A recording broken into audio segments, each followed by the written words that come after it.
Hello, my name is Neil Tandell, and this is my Lab 3, Black Hole and Orbits. The purpose of this lab is to apply the fundamental principles of gravitation and momentum to determine an unknown mass. In addition, this lab will use the same principles to create a wildly controlled orbit involving two separate masses. The fundamental principles in this lab are gravitation and momentum. This lab contains two parts. In the first part, the goal is simply to identify the mass of a black hole using a star's motion around it. This employs momentum principles and parallel and perpendicular to find net forces, which can then be used to derive the mass of the black hole. The second part of this experiment involves a spaceship taking off from the moon of a planet and maintaining a stable yet reckless orbit around both the moon and the planet. The ideal path is a figure 8, but the ship should not crash into any object. This is the code for part 1 of the lab. Before starting, it's important to note that the mass of the star is 2 times 10 to the 30 kilograms.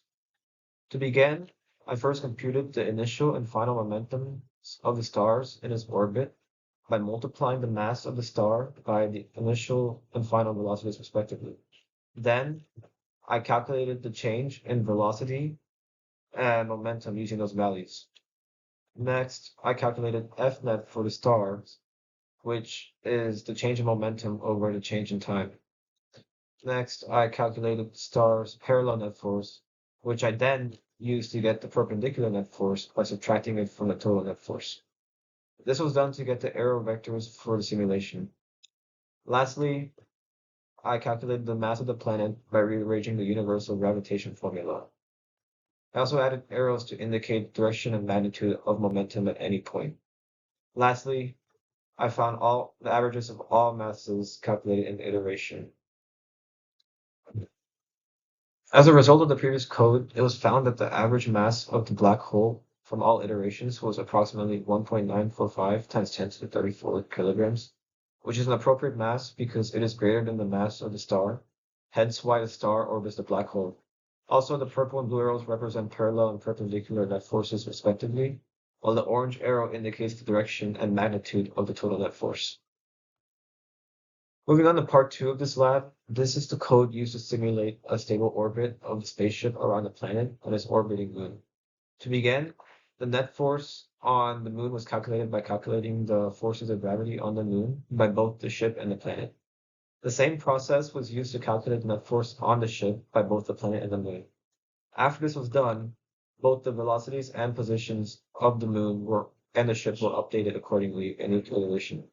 Lastly, to simulate the orbit, these values for the initial x and y velocities of the ship were used to model a stable orbit around both the planet and the moon. The result of the previous code was an orbit by the planet that wasn't quite figure 8, but it went around both the planet and the moon regardless. The changes in trajectory of the ship were due to varying effects of gravity at different points in its orbit. When it was closer to a mass, the effect of gravity was stronger, causing changes in velocity and trajectory. The moon maintained a rather consistent orbit around the planet, even though it was affected by the ship as well. Most importantly, the ship didn't crash at any point in simulation.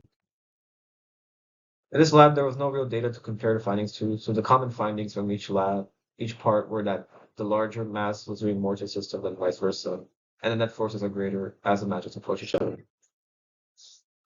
So what is the difference between rate of change in momentum and the net force in their respective parallel and perpendicular components? Momentum is mass times velocity, and the rate of change in momentum is the change in momentum over change in time. Likewise, the momentum principle states that net force is equal to the rate of change in momentum over change in time. In summary, there is no difference between the rate of change in momentum and net force, whether in the parallel or perpendicular component. Additionally, what if there was a black hole in the system of part 2? Then in the computation, the net force on the planet, moon, and ship on the black hole and vice versa would have to be calculated, and the velocity and position of each object in the system would be updated according with Newton's second law. Also, the ship would require greater velocity to stay in the orbit of each object in the system without crashing, but it still can't be too fast and escape the system. Lastly, the most dominant interactions would likely involve the black hole and larger masses because the gravitational force is amplified with larger masses fundamentally. In sum, part 1 of this experiment found the mass of the black hole to be about 1.945 times 10 to the 34 kilograms, which is larger than the mass of the star as expected. Also, the net force on the star was larger as it drew closer to the black hole. In part 2, the velocity of the ship was 2 times 10 to the 4 meters per second and 2.7 times 10 to the 4 meters per second in the x and y directions respectively. This allowed the ship to stay in orbit of both the planet and the moon without crashing, even if figure 8 wasn't achieved. In addition, the gravitational forces of both the moon and the planet on the ship at various positions caused the ship to have strange orbit. Thank you for watching this live report.